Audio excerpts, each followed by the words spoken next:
મહેસાણા દૂધસાગર ડેરીના હોલમાં યોજાઈ મહેસાણા જિલ્લા સહકારી દૂધ ઉત્પાદક સંઘ લિમિટેડની વાર્ષિક સાધારણ સભા, જેમાં પશુપાલકોને 437 કરોડનો ભાવફેર વધારો અને દૂધ મંડળીઓને 10% શેર ડિવિડન્ડ આપવાની જાહેરાત કરાઈ.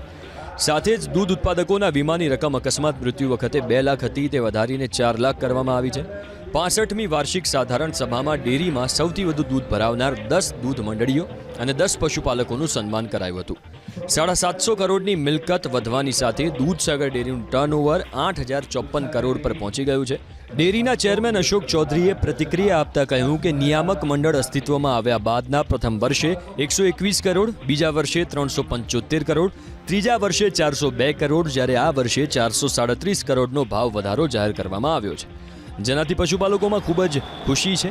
છેલ્લા 4 વર્ષમાં પશુપાલકોને થયેલા ફાયદાની વાત કરીએ તો દૂધનો ભાવ 650થી વધારીને 830 કરવાથી છેલ્લા 4 વર્ષમાં 2477 કરોડનો ફાયદો થયો. છેલ્લા 3 વર્ષમાં સૌથી વધુ ભાવ વધારો ચૂકવવાથી કુલ 1098 કરોડનો ફાયદો થયો.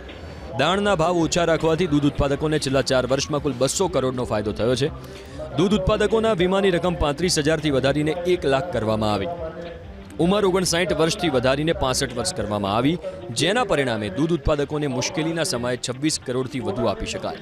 છેલ્લા 4 વર્ષમાં દૂધ ઉત્પાદકોને કુલ 4,482 કરોડ રૂપિયાનો વધારાનો ફાયદો થયો છે.